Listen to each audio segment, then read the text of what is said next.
Imagine this. Copper Creek was just another gritty mining camp, alive with the clatter of tools and the smell of campfire smoke, until one strange morning. The fires were still crackling, breakfast was still warm on the tables, and half-finished work was scattered all around. But every single miner had vanished. Not a single soul was left. It was as if the entire camp had just exhaled, and its people dissolved into the thin mountain air. No tracks, no struggle, no witnesses, just an eerie, unsettling silence where a bustling camp once stood. What could make an entire community disappear in an instant, leaving everything behind? This is the chilling mystery of the lost camp of Copper Creek. Stick around as we dig into one of history's most baffling unsolved cases. You won't want to miss this. The drifting camp of Copper Creek miners who left their tools and never returned. The year was 1898. The Black Kettle Seam, a vein of anthracite coal so rich and deep it had sustained the entire town of Oakhaven for 3 generations, was dying, not in a slow, coughing fade, but in a sudden, frightening silence. The silence had descended 3 weeks prior, taking with it the 47 men of the morning shift who had entered Pit 3 on a crisp, cloudless Tuesday. Elliot Vance, the mine foreman, stood at the lip of the shaft, his face a roadmap of ash and worry lines. The rescue teams had been through the accessible tunnels 3 times, shouting names until their voices cracked, but the deeper, older levels remained sealed off by a heavy roof fall, a collapse so precise and thick. It felt less like accident and more like an intentional plug. The only reason Elliot kept vigil was the utter lack of evidence. No bodies, no cries, no smell of fire damp or the metallic tang of blood. Just silence and stone. Another sweep. "Mr. Vance?" asked Thomas, the youngest of the remaining crew, his breath pluming white in the chill autumn air. Elliot shook his head, his gaze fixed on the cable that had brought up the last impossible discovery. "No, Thomas. Not down the main tunnels." He pointed to a small wooden cart standing abandoned near the hoist. Inside lay a dozen picks, still caked with fresh coal dust, a coil of blasting fuse, and 3 empty lunch pails. The men were working. They were due a break. Then, they just stopped. The most chilling fact was the tools. Miners, bred on the danger of the dark, never abandoned their tools. A pick was an extension of their arm, a safety lamp their only lifeline. Yet, a dozen tools had been found neatly placed by the face of the blockage, as if their owners had paused for a moment and then simply decided not to return. Elliot decided to descend into the auxiliary tunnel, a narrow, forgotten crawl space known only to a few, a place he hadn't dared mention to the official inquiry for fear of being accused of negligence. It was a ventilation shaft, but also a path to the oldest, most unstable levels forbidden since a methane pocket explosion decades ago. He squeezed into the iron cage, gripping the cold bars. "Take me to the 2nd level air intake, Thomas, and be quiet about it." The descent was a plunge into the earth's throat. The sound of the machinery faded, replaced by the trickle of groundwater and the heavy beat of his own heart. At the 2nd level, he found the auxiliary tunnel door, a rusted plate of steel slightly ajar. Inside, the air was dead, heavy with the smell of wet shale and an unidentifiable, earthy perfume, almost like crushed ferns. He held his safety lamp high. The beam cut through the absolute dark, illuminating a passage so low he had to hunch. The walls were shored up with ancient, waterlogged timber, slick with slime. He followed the faint scent, moving deeper for perhaps an hour, the tunnel twisting like a sick intestine. The air grew thinner, and the earthy smell intensified. He found no footprints in the damp floor, only the occasional drag mark of a forgotten cable. Then, the tunnel opened. It was not a new mining face, but a cavern, a vast, natural vault of limestone, completely untouched by human hands until now. The roof soared into the blackness, and the floor was a bed of soft, gray clay. Elliot's lamp was useless against the scale of the space. As his eyes adjusted, he made out something impossible. High up, near where the roof should be, was a faint, greenish light, pulsing softly, like a distant, dying star. And below it, on the clay floor, were the remaining tools, all 47 picks, shovels, and saws arranged in a precise, neat circle. And in the center of that circle, the miners' boots, 47 pairs of heavy, coal-dusted boots, standing upright as if their owners had just stepped out of them. Elliot felt a cold, primal terror claw at his throat. He stumbled forward, his boots sinking into the soft clay. He picked up one of the boots. It was heavy, worn, the laces neatly tied. There was no sign of struggle, no tear in the leather, no blood. It was simply empty. He reached the center of the circle. Standing over the impossible arrangement, he looked up at the faint green pulse. It wasn't a star. It was a large, crystalline structure embedded in the cavern roof, slowly glowing and fading. As he watched, he realized the earthy smell was coming from the clay, and the boots, and the tools themselves. It was an overwhelming sense of growth, of life consuming the metal and leather. He knelt down, scraping the clay with his hand. It was cold, unnervingly soft, and as he looked closer at the steel blade of a nearby pick, he saw it tiny. Hairline fractures were propagating across the metal. Not rust, but something else. A network of microscopic, pale green filaments was creeping over the iron, dissolving the metal into the clay, transforming the coal dust, and growing. The process was slow, but undeniable. The tools were not abandoned. They were being consumed. The truth, or what he perceived to be the truth, hit him with the force of a falling stone. The miners had paused, perhaps sensing the strange atmosphere, perhaps drawn by the hypnotic, soft light. They had placed their tools down, removed their heavy boots, and then they had gone where their tools and boots were now going. They had been assimilated, absorbed, or perhaps had simply walked away from their material lives, drawn by a mysterious, subterranean call. He looked back at the rows of empty boots, a final, silent, dignified formation. The green light seemed to pulse faster, and the air around him felt suddenly electric. He imagined the men, their spirits released from the burden of the mine, of debt, of the unrelenting dark, following the gentle light, becoming part of the warm, consuming earth. With a gasp, he scrambled backward. This was not a rescue mission. It was a memorial. He knew, with terrifying certainty, that if he stayed, the soft clay would invite him to lay down his lamp, remove his boots, and join the silent assembly. He turned, the instinct for survival overriding the foreman's duty. He ran, hunching low through the narrow tunnel, the green pulse a hypnotic echo behind him. He burst through the door, fumbling for the crank on the cage. "Thomas, pull now," he shouted, his voice hoarse, echoing up the main shaft. He emerged at the surface, shivering, not from the cold, but from the heat of the uncanny energy he had felt below. Thomas rushed to him, seeing the clay stains and the wildness in his eyes. "Mr. Vance, what is it? Did you find anything?" Elliot looked down at his own mud-caked boots. He knew no one would ever believe the story of the glowing crystal, the dissolving tools, and the empty boots. They would demand a body, a rockfall, a gas pocket. But he also knew he could never condemn another man to face the silent consumption below. He took a deep, shuddering breath of the cold, clean air. The tunnel. It collapsed, Thomas. It's too unstable. We were lucky to get out alive. I saw no sign, nothing. That night, Elliot Vance wrote his official report. The auxiliary tunnel had suffered a catastrophic cave-in at the second level, sealing off the deeper chambers. All 47 men were presumed dead, buried under tons of rock. He then quit his job, left Oakhaven, and never spoke of the mine again. He carried the image of the silent, waiting boots for the rest of his life. The mine was officially closed 3 months later. The town of Oakhaven withered, turning into a silent skeleton of wooden shacks and forgotten hopes. Locals spoke of the haunted pit, but the truth was far stranger than any ghost story. It was the story of an ancient, sleeping earth that, when awakened, had simply decided to reclaim its own. The miners had left their tools, not in panic, but in a final, inexplicable surrender to the earth itself. And in the dark heart of the mountain, the green light continued to pulse, slowly consuming the last vestiges of steel and leather, waiting for its next offering. Gold pans filled with water, but no gold. Jeremiah Finch knew the sound of a good pan, better than his own heartbeat. It was the rhythmic, patient hiss of water against metal, the slosh and scrape of gravel being coaxed, swirled, and discarded, a sound of hope. For 6 years, the North Fork of the Feather River had been his world, his confessional, and his cruelest mistress.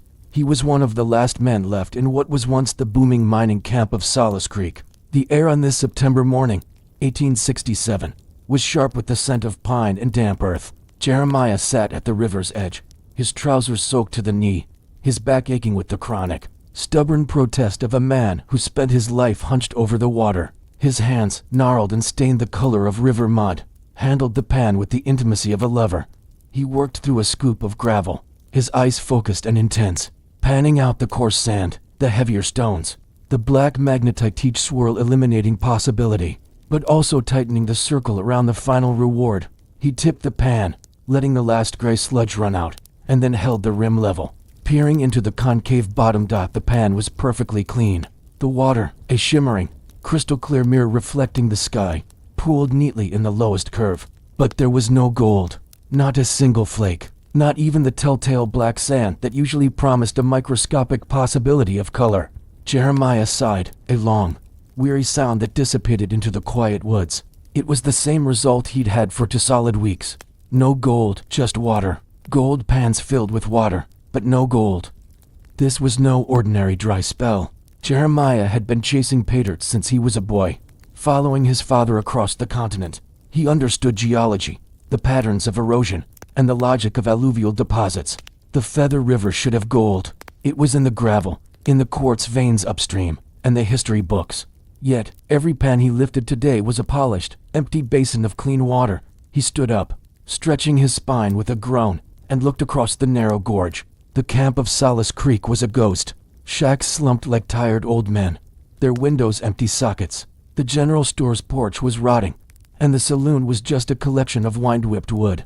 Of the hundreds who had rushed here seeking fortune, only Jeremiah remained, held in place by a stubborn, irrational faith, or perhaps a unique curse. He trudged back to his cabin, a small structure built of rough-hewn logs, where a cold breakfast of hardtack and bitter coffee awaited him. As he ate, he stared at his shelf. On it, ranged like a mocking altar, sat 32 gold pans.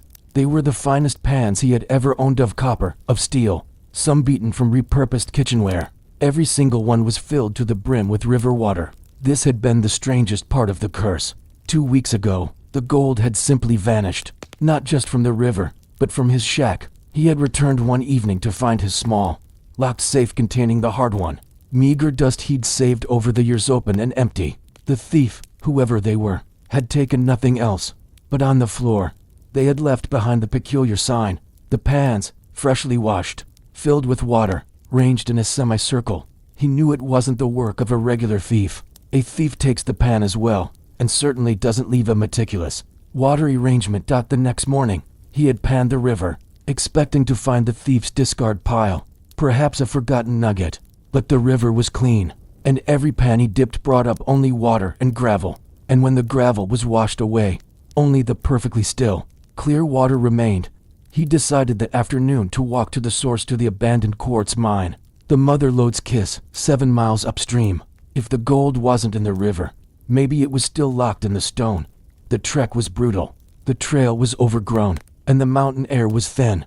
By the time he reached the mine entrance, the sun was sinking, casting long, bruised shadows. The mouth of the mine, a black, damp maw in the side of the cliff, was silent. Jeremiah lit his lantern and stepped inside. The air was cold and stale, thick with the smell of wet powder and sulfur. He walked the main tunnel, his lamp casting a small, nervous circle of light on the timber supports. After an hour of walking, he found the central vein, a wide seam of white quartz that once glittered with the promise of millions. He cracked off a piece with his pick and held it to the light. It was pure white, clean, empty. Then he saw it in the small, dusty alcove where the dynamite supplies were kept. Standing sentinel on the earth floor were 2 more gold pans. Like the ones in his cabin, they were pristine and filled to the very lip with water. The water was cold, impossibly still, and clean. Jeremiah felt the cold terror that had been building for 2 weeks finally seize him. He didn't touch the pans. He simply stood there, staring into the perfectly flat surface of the water, a surface that seemed to reflect not the ceiling of the mine, but an infinite, liquid void. He backed out, fled the mine, and did not stop running until he burst out into the late evening twilight. He stumbled and fell near the river, his heart pounding a frantic rhythm against the rocks.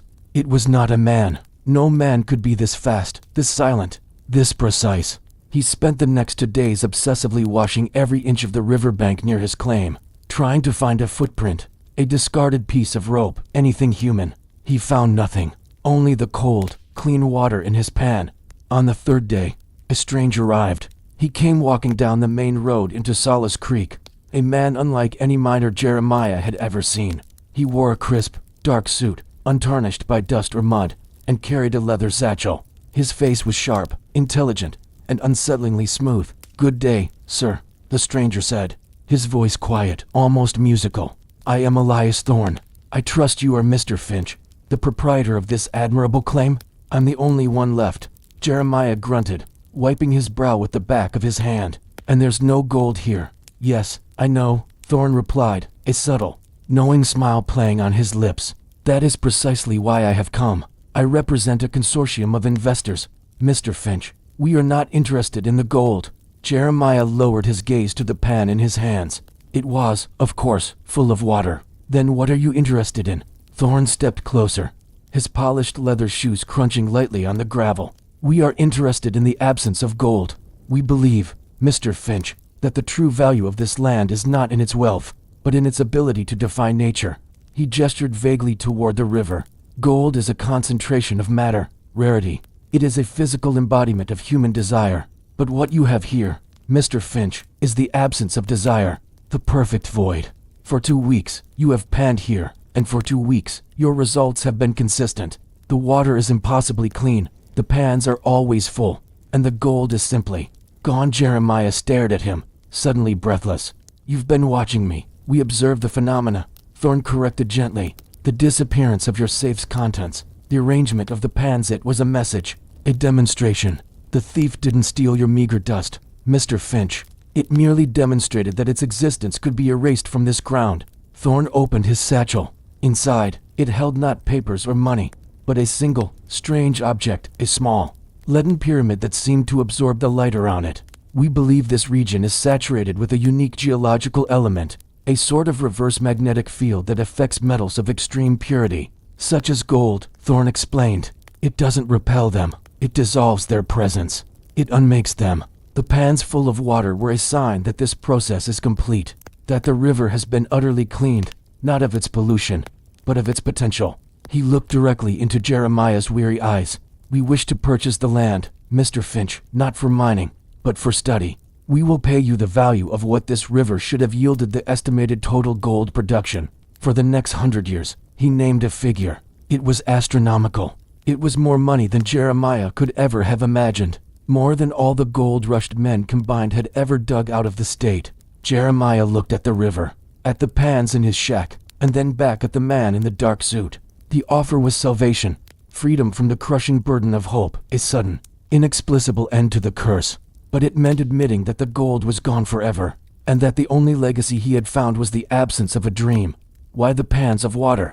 Jeremiah asked, his voice raw. Thorn smiled, a dark, unsettling glint in his eyes. A courtesy, Mr. Finch, a final sign that your search is over.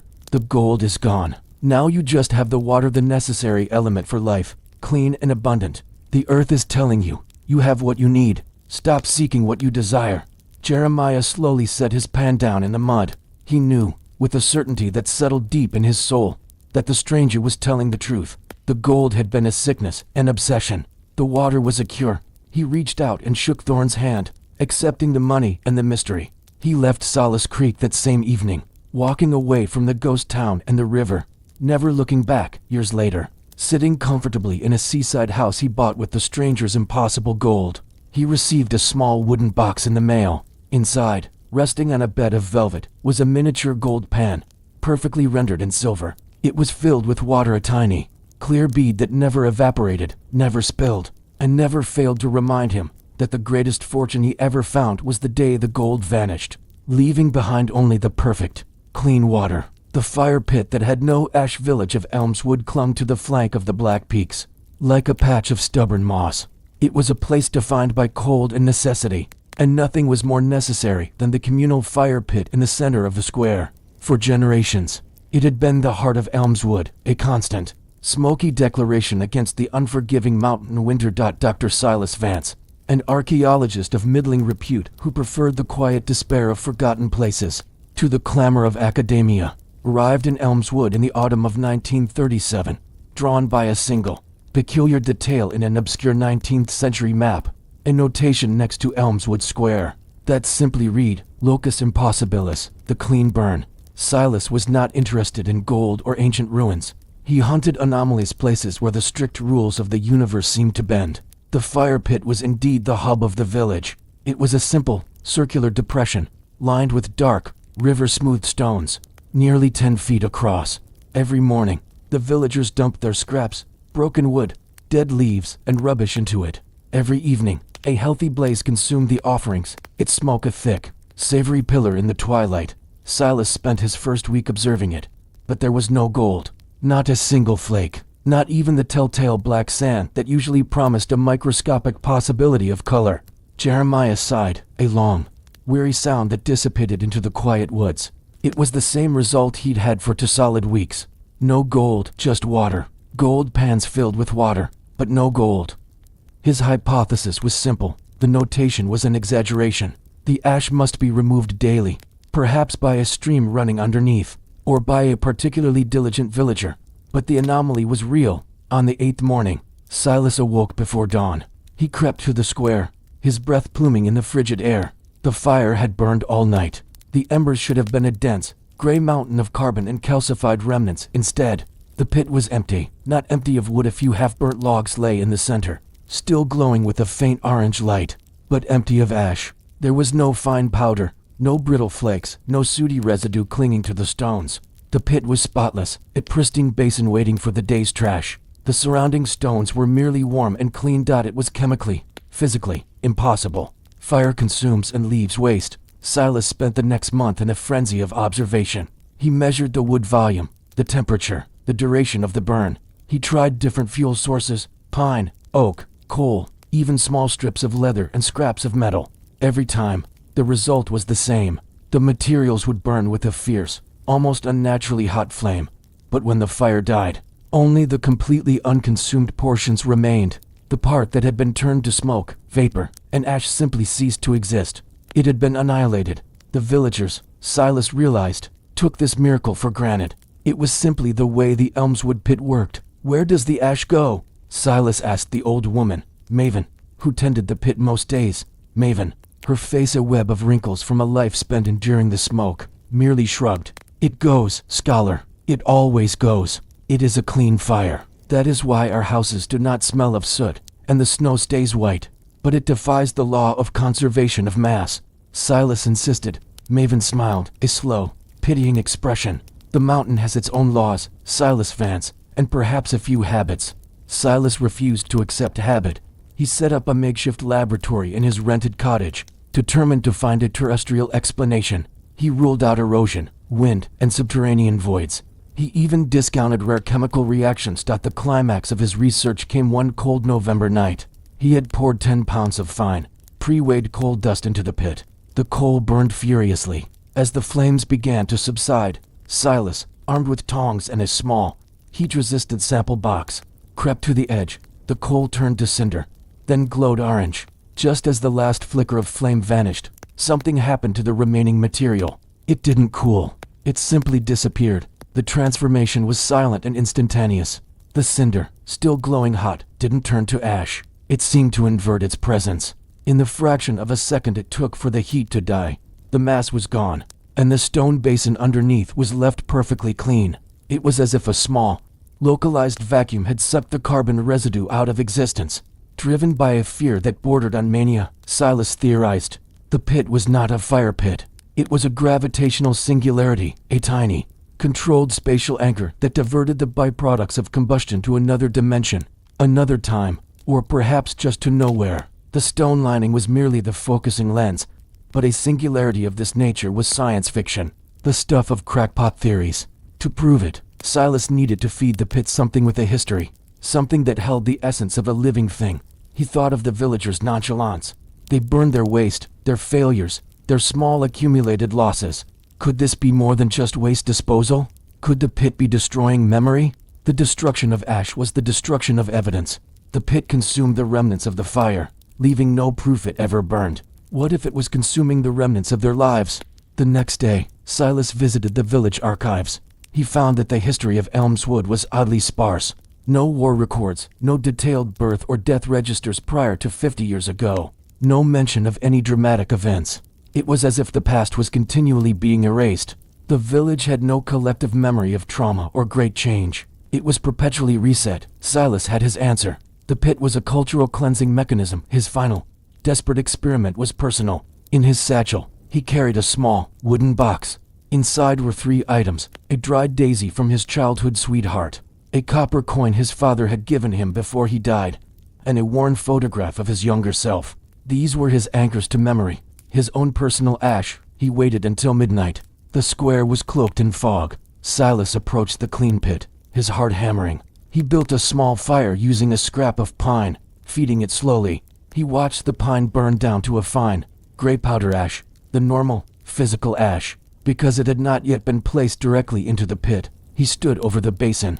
Then, he held the wooden box over the fire pit. He opened the lid and dumped the contents directly into the warm, clean depression. The fire that erupted was different. It wasn't the roaring blaze of logs. It was a small, intense, blue-white flame that seemed to wrap itself around the three small objects with an almost tender ferocity. The small flame burned, silent and focused. For perhaps a minute, Silas watched the daisy turn to vapor, the coin heat to a blinding white, and the photograph curl and blacken. When the blue flame died, Silas looked down. The pit was perfectly clean. Not a speck of ash, no melted copper, no residue of the photograph's emulsion. And then, the true horror set in. He tried to recall his childhood sweetheart's name. He knew she had given him a flower, and he had saved it. But her name, it was gone, erased. He knew he had a father, a kind man who had given him a coin. But the memory of his face, the sound of his voice annihilated. He looked at his hand, remembering the photograph he had just burned. But the image of his younger face was blank, a void in his mind. The fire pit did not just destroy mass. It destroyed connection. It was a hole in the universe that consumed existence and the memory of that existence. Silas staggered back, a scream trapped in his chest. He was suddenly unmoored, a man with his past selectively edited, his most precious memories reduced to nothing. He fled Elmswood the next morning, leaving all his papers, his equipment, and his meticulous notes behind. He left the village of perpetual forgetfulness, driving back into the clamorous, messy world of reality where fires left ash and memories left scars. He never spoke of Elmswood. He continued his work, but his research was hollow. He would occasionally find a faded journal entry mentioning a missing coin or a forgotten face. But the emotional anchor was gone. Years passed. One rainy afternoon, sitting in his library, Silas picked up an old, brown map of the Black Peaks.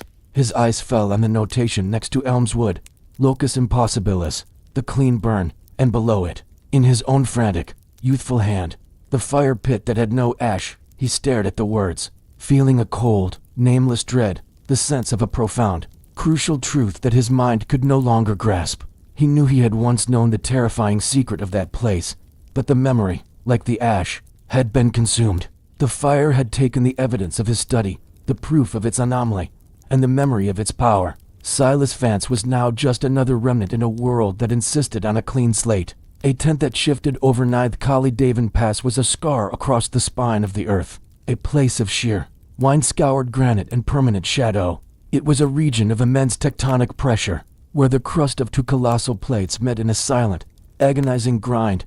Dr. Reese Thorne, a structural geologist who specialized in seismic fault lines and crystalline resonance, had come here to listen. He had pitched his small, sturdy expedition tent in a narrow, unremarkable glacial valley, directly above what his instruments suggested was the quietest, most stable point of the massive tectonic fault.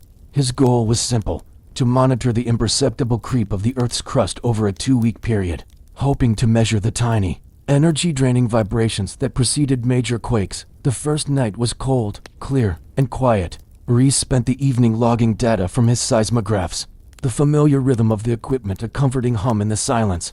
He recorded his precise coordinates using the satellite terminal. $41, circ 1522.4 N. 77, circ 4810.1 E$.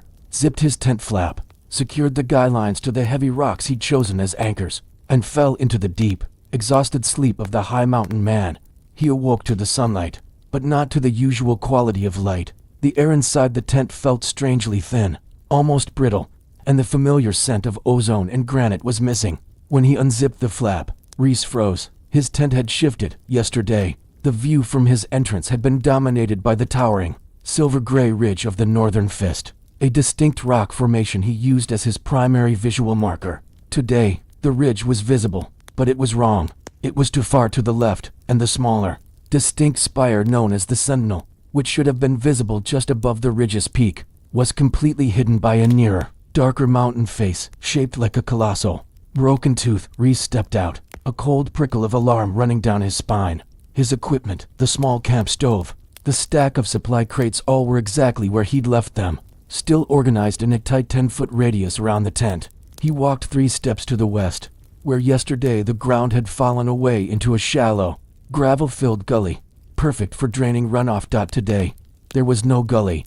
Instead, he stood before a smooth, sheer face of quartz-flecked black granite, rising 40 feet high, an impossible, sudden wall.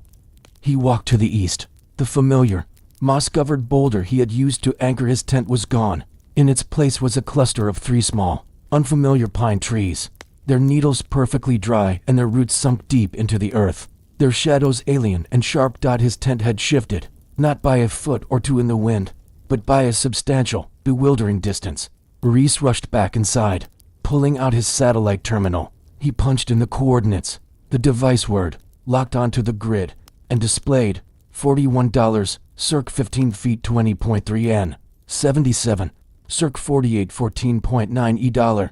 The shift was nearly 300 feet to the southeast, and a few feet lower in elevation. This was impossible. His tent was secured. The ground here was bedrock, not sand. A landslide would have scattered his gear and woken him with a violence that would have left him concussed. A tremor large enough to move a tent 300 feet would have been catastrophic, registering a magnitude of 8.0 or more, and he would have been violently thrown from his sleep. The seismograph records, which he checked next, showed only the usual sub-millimeter ticks of local rock stress. No major event, no indication of anything above a magnitude 2. He spent the morning in a state of scientific panic, hiking in circles, trying to find his original camp spot. He found no disturbed earth, no drag marks, no sign of his anchors having been moved. It was as if his entire camp tent, gear, and all had simply been lifted and placed in this new, adjacent location. He forced himself to calm down. The only logical explanation, however unlikely, was that the seismic movement was far more subtle and powerful than he had imagined. Perhaps the entire section of bedrock on which he was sleeping had detached and slid silently down a cushion of pressurized groundwater or ice. Moving like a massive, frictionless sled, he ray-pitched his tent, securing it with 6 large pitons hammered deep into the stone. He set up 2 high-precision laser rangefinders aimed at the nearest stable mountain peaks, logged his new position, and went to bed, convinced the mystery was solved. The mountain had played its trick, and he had countered it with technology. The second night was just as cold, but Reese barely slept. He dozed fitfully, listening for the slightest groan of rock. He was awake well before dawn. He checked his coordinates. The latitude and longitude were identical to his recorded position. The laser rangefinders were still locked, proving the tent had not moved relative to the distant peaks. Relief flooded him. It had been a one-time slide. The panic was over. He poured himself a cup of coffee and unzipped the tent flap. He was looking at the ocean. Not a distant, blue line of water, but a vast, turbulent gray sea, crashing onto a black sand beach less than 50 feet from his tent entrance. The air was thick with the cold, metallic scent of brine and spray. The mountain range, the towering, solid Kali Devan Pass, was gone. In its place was a low, rolling ridge of dark, scrub-covered hills, unfamiliar and alien. The wind was warm, carrying the damp heat of a coastal climate. Reese stumbled out, dropping his cup. The ground beneath his feet was not solid granite, but deep, shifting volcanic sand. The pitons he had driven into the bedrock were sticking out of the sand, loose and useless. The tent had not moved relative to the external geographical grid, the laser targets, but the entirety of the external world had moved relative to the tent. He raced to the satellite terminal. The coordinates remained exactly the same. $41, circ 1520.3 N, 77, circ 48 14.9 E$. His tent was still on the Kali Devan Pass, but the view was an alien coast. Reese sat down heavily, clutching his head, fighting the rising tide of scientific terror. He was not crazy. The air smelled of salt. The sound was the roar of waves. The reality was a beach. Yet his instruments insisted he was still 3 miles high in a Himalayan foothills gorge. He spent the next 3 days trapped in a bewildering, localized limbo. Every morning, the tent had shifted overnight. Day 4, the desert of glass. He woke to find his tent pitched in a vast, dry desert, the rising sun beating down on him with a merciless, tropical heat. The sand was not granular, but composed of tiny, iridescent obsidian shards. The air smelled of sulfur and hot rock. and the horizon was ringed by impossibly tall, crystalline formations. Day 5. The frozen forest. He awoke to a blinding blizzard, the tent half buried in pristine white snow. The sounds were the low, guttural calls of unfamiliar, large animals that stomped past the tent. The trees were skeletal and covered in deep blue ice. Day 6. The meadow of giants. He woke to a quiet, temperate forest, the air thick with the smell of rich, loamy earth and wildflowers he could not identify. The leaves on the colossal, pillar-like trees above him were the color of deep violet. The tent itself never moved a measurable inch across the fixed coordinates. The entire landscape around it, the local geography, the climate, the geology, the flora, and the fauna was being exchanged, like pages in a strange, monumental almanac of stone. He finally pieced together the impossible truth. The Kali Devan Pass was not a fault line. It was a semi-unique point of spatial congruence, where the immense pressures of the tectonic plates caused the bedrock to momentarily overlap with other, distant, or perhaps even temporal locations. His tent, anchored into the ground, was moving with the minuscule, silent creep of the Earth's crust. And at this specific, hyper-stressed point, that creep was pulling his immediate location to a tapestry of other realities. The mountain wasn't simply moving, it was being rotated through geological spacetime. On the night of Day 7, Reese didn't sleep. He sat awake, seismograph in hand, watching the numbers. He noticed a minuscule, recurring anomaly, a vibration, not a tremor, but a high-frequency resonance that spiked just before dawn, lasting precisely for $0.70 seconds. It was a signature he hadn't seen before, an energy burst indicating the closure and reopening of the seam. Just before the expected spike on Day 8, Reese dashed out of his tent, leaving his gear and his pittance behind. He ran 20 feet north, away from the spot of congruence. He threw himself onto a stable piece of white granite he had marked with luminous paint. At 5:01 a.m., the high-frequency resonance hit. Reese felt a sickening lurch, a soundless pop in the air, and a rush of thin, cold wind. The smell of salt, sulfur, and loam vanished, replaced by the sharp, familiar scent of ozone and high-altitude ice. He squeezed his eyes shut. He opened them.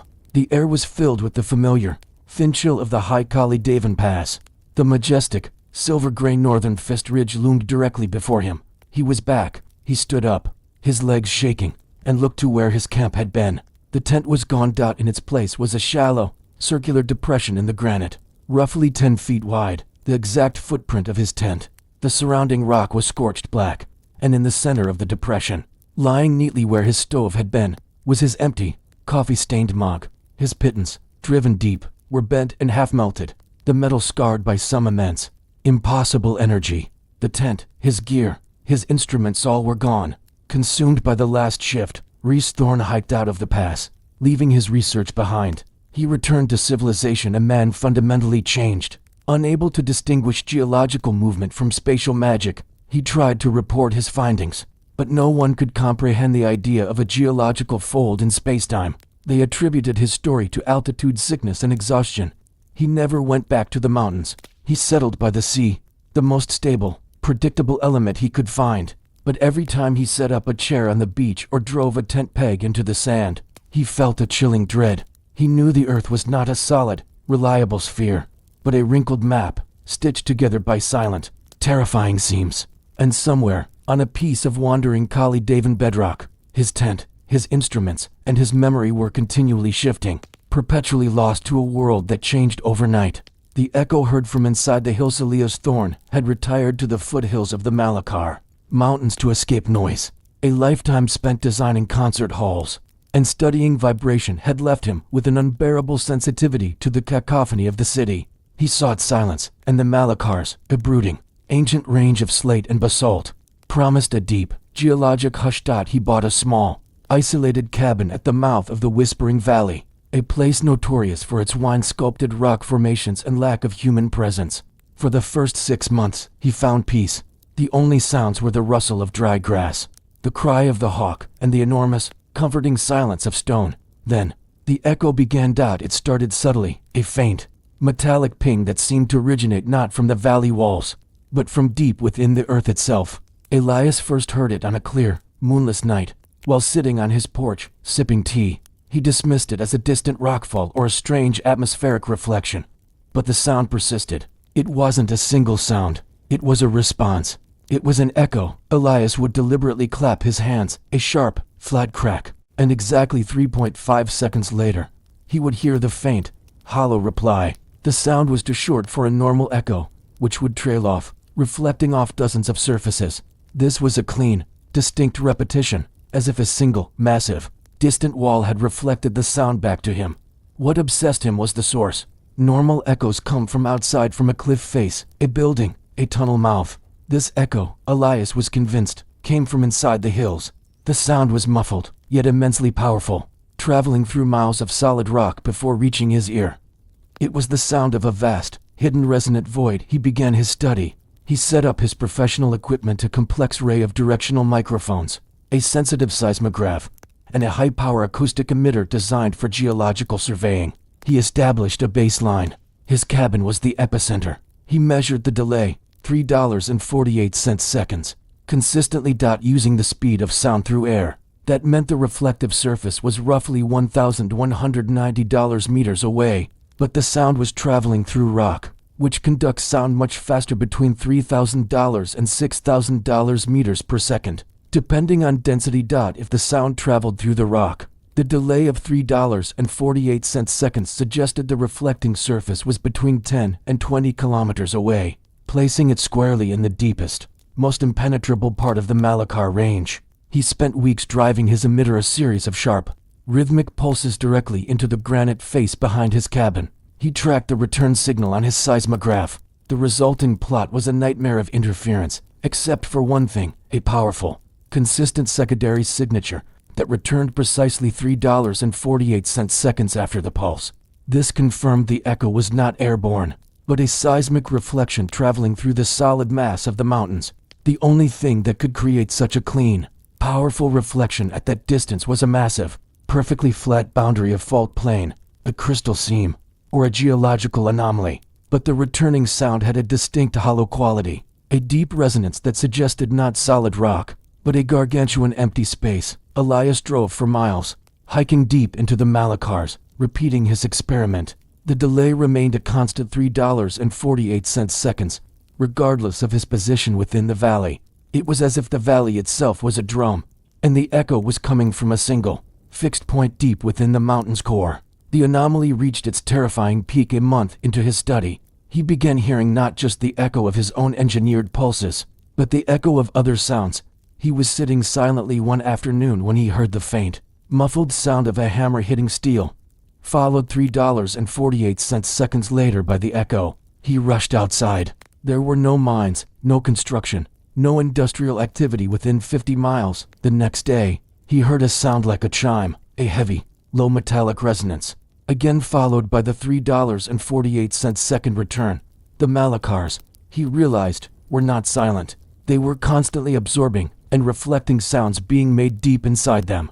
Driven by a desperate, scientific curiosity, Elias began to use his acoustic emitter in reverse. He stopped sending pulses. He started listening, amplifying the constant, faint vibrations coming out of the mountain. He recorded the raw, low-frequency data. When he played the recording back, sped up by a factor of 100, the sounds were chilling.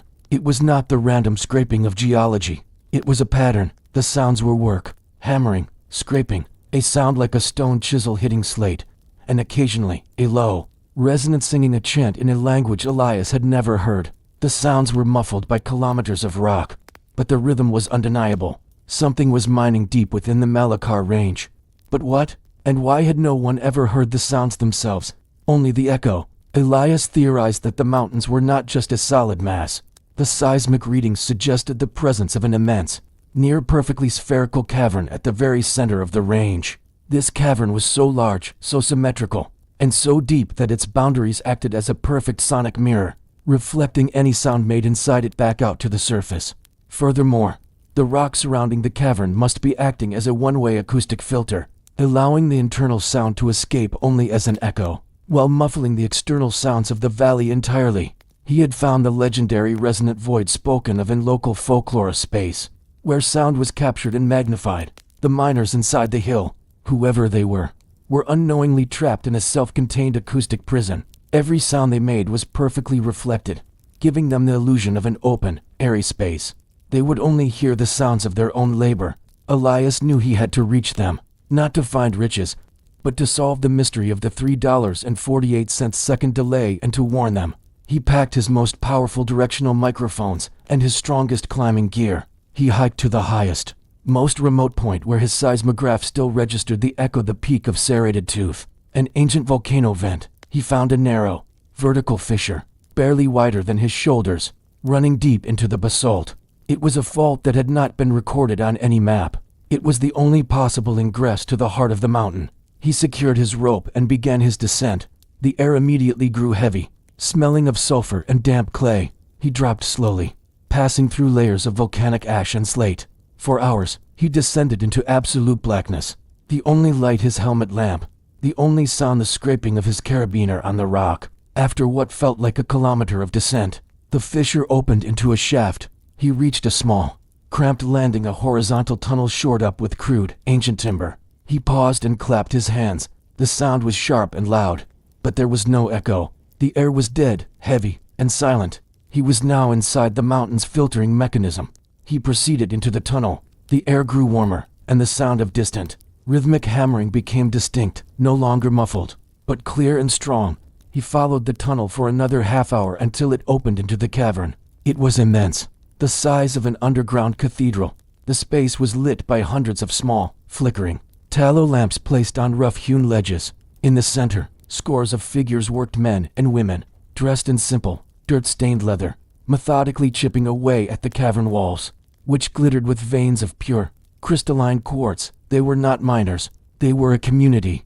They lived here. As Elias stepped into the light, a man with a heavy hammer turned toward him. He looked ancient, his face etched with labor. "Who are you?" the man asked, his voice echoing only once, naturally, off the nearby quartz wall.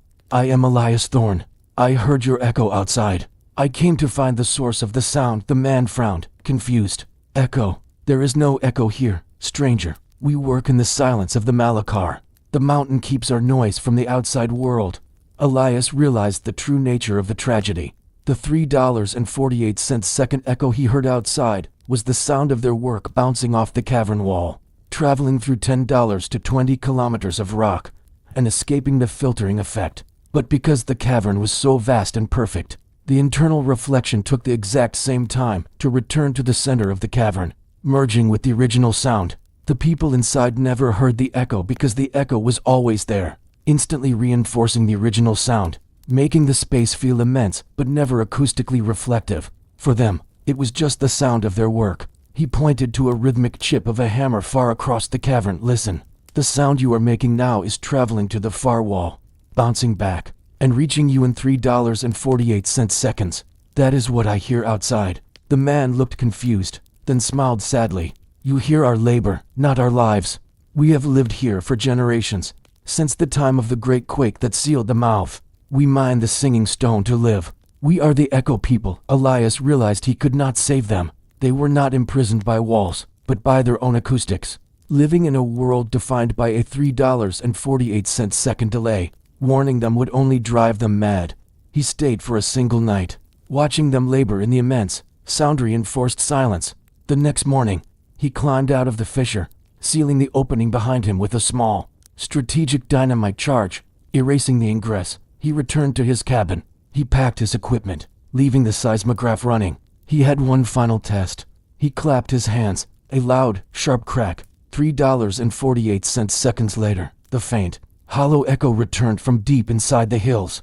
The miners were still working. Elias Thorne left the Malakars that day, taking with him the terrifying knowledge of the resonant void.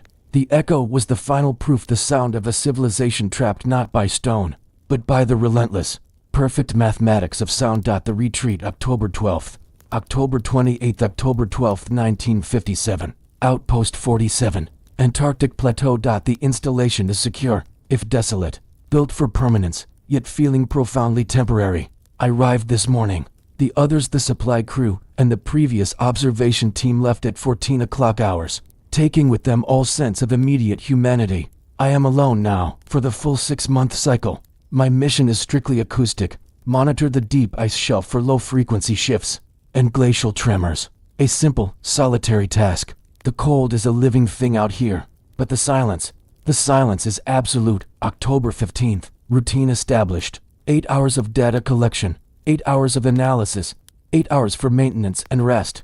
The pressure dome is remarkably soundproof. I haven't been outside in 2 days, preferring the sterile warmth of the control room. The seismic data is unremarkable, a beautiful flat line broken only by the occasional high-frequency chatter of the wind against the dome. I've started rereading Moby Dick. The obsession with the void feels appropriate. October to 3rd. An anomaly. I heard it late this morning while calibrating the hydrophone sunk 300 feet into the ice. A sound that shouldn't exist in this acoustic graveyard. It was a faint, low thrumming, not a geological tremor, but something rhythmic. It was not detected by the seismic array. Only the hydrophones, meaning the source is moving through the liquid ice structure itself. It lasted precisely 47 seconds and ceased without decay. I logged it as atmospheric instrumentation artifact. I dislike unexplained data. October 28th. The artifact is recurring. It returned this morning at 3 o'clock hours, GMT, lasting a full minute and 12 seconds. It is a definite pulse, a structured resonance. I've been running Fourier analyses. The waveform is clean, artificial. It contains harmonic layers that suggest a massive, slow-moving object, perhaps a submarine. Though that is absurd. This location is too far south, too cold, too deep in the pack ice for any vessel. The feeling of isolation is beginning to fray, replaced by a subtle, creeping sensation of being observed. I must maintain my scientific discipline too. The observation November 3rd, December 1st, November 3rd. I have a visual. Not on the perimeter cameras, they show nothing but white infinity, but on the deep ice sonar. The source of the thrumming is below me. It is a massive shape, impossibly large, moving at a glacial pace beneath the ice shelf, almost parallel to the continental slope. The dimensions are baffling. My best estimate, it is close to 1 mile long. It is not a natural formation. It is too regular, too structured, and the thrumming is its engine, its heart. I must be precise. The object is an artifact. It is not from this planet, or perhaps not from this time. November 10th. The sound has changed. It is closer now, the thrumming stronger, vibrating through the floor of the dome. The rhythmic pulse is now interspersed with a faint, complex chatter signal. I've tried to demodulate it, but the frequency is beyond my processing range. It is an organized noise, a communication of some kind. The realization is absolute. I am not alone. I am in the presence of something vast, intelligent, and alien. The previous team never reported this. Did they simply not notice? Or did they leave because of it? I have sealed the auxiliary airlock. November 18th. It stopped. The thrumming ceased at 16:22 hours. The deep ice sonar shows the immense shape has come to rest directly beneath the outpost. The total thickness of the ice between me and the object is approximately 1,200 feet. The silence that followed is heavy, a profound cessation of activity that is far more terrifying than the sound. I haven't slept properly in 3 days. I keep watching the pressure gauges. I feel an overwhelming pressure not from the ice, but from the unknown. December 1st. This is a terrible entry to write. I went outside today. I had to. The outside temperature was minus $45, $. But I took the snowmobile to a low ridge 3 kilometers from the dome. I used the high-powered telescope. I looked at the ice directly above the artifact's position. There is a whole dot. It is perfectly circular, perhaps 30 feet in diameter, with no shattered edges, no melt marks. It is a clean, dark puncture in the surface of the ice, as if something is punched up through a mile of frozen water and then retracted. There is no steam, no spray, just a black, cold aperture leading down. It looks like an eye staring back at the sky. I reported none of this. I will not. They would either call me mad or send a full military contingent. I need to observe, to understand their intentions before I trigger an international incident. My fear is rational. They have landed or surfaced, and they know I am here. III. The final descent December 8th, December 15th, December 8th. The snow began falling heavily 2 days ago. A blinding white screen. I haven't been able to see the hole, but the cameras confirm its presence. I had a strange realization today. When I was outside, I saw no tracks around the hole, no snowmobile marks, no boot prints, no debris. The puncture was made, and the surface remains undisturbed. How did they access the surface without leaving a trace? It suggests that whatever made the hole is either perfectly capable of traversing the surface without contact, or the pressure dome is $100 meters from the hole. I have begun moving key equipment, the communications unit, the central journal logs into the subfloor safe. I am preparing for the worst-case scenario. December 11th, I saw the shapes today. The visibility briefly cleared this afternoon. I looked out the main observation window. I thought at first it was a trick of the light, perhaps shifting snowdrifts. But the shapes moved. There were 3 of them, tall, slender, moving with an unsettling, smooth economy across the ice toward the dome. They were darker than the white landscape, absorbing the light. They moved in perfect synchronization, covering the distance with impossible speed. I got a fleeting look through the binoculars before the snow closed in again. They were not human. They were elongated, their limbs too jointed, their gait too fluid. I sealed every entrance. I secured the inner hatches. I armed the emergency flare gun. I should call in, but I cannot. I need proof. I need to know why they are here. December 14th. They are outside. I can hear them. Not the thrumming, but a faint, high-pitched scrape against the outer titanium hull of the dome. It sounds like rock against metal, or perhaps something harder. They are attempting to breach the structure. The outer thermal seal is vibrating. I checked the environmental data. The external temperature has dropped another 10 degrees. Now nearly minus $60, circa dollar. They seem unaffected by the cold. I can see their shadows through the narrow porthole in the sub-level utility hatch. They are huge, looming against the blizzard. I tried to speak to them through the external intercom.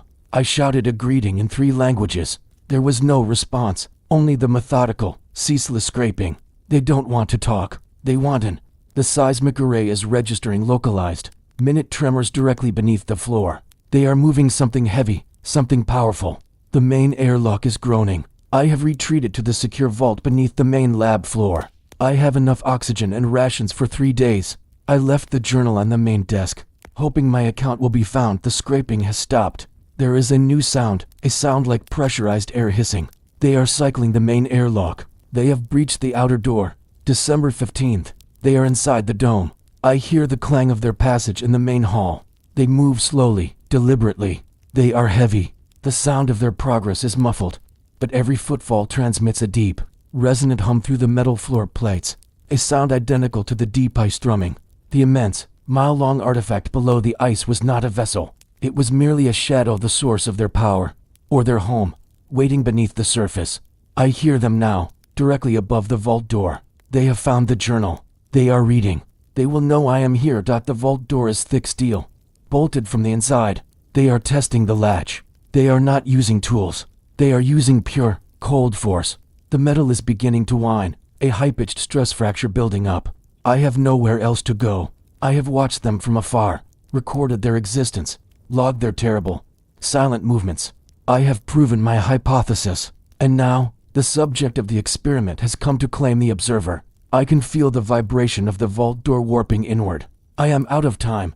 They came back. The village of Thorncroft was a study in resilience, tucked high in the arid, flint-gray peaks of the Deadwood Range. It survived only because of the spring of the old woman, a deep, cold artesian well that delivered water so pure it tasted of melted snow. Every dwelling in Thorncroft relied on the spring, transporting the precious liquid in heavy, wooden barrels sealed with pitch. Elias Kemp, the village cooper and watermaster, was the first to notice the change. His days were spent patching leaks, checking seals, and, most critically, tasting the water.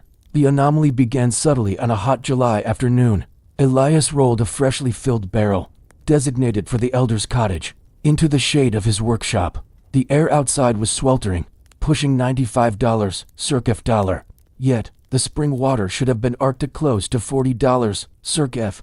He tapped the wooden spigot, caught a measure in his tin cup, and drank. The water was not cold. It was warm, not boiling, not even hot, but unnervingly, impossibly warm, the temperature of a lukewarm bath. Perhaps $85, circa dollar.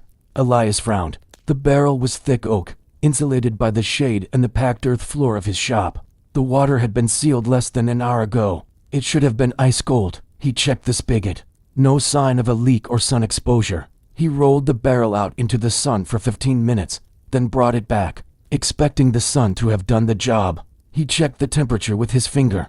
It was the same, warm. He drove his wagon up to the spring of the old woman, which gushed from a fissure in the mountainside. The rock around the spring was always slick with ice, even in summer.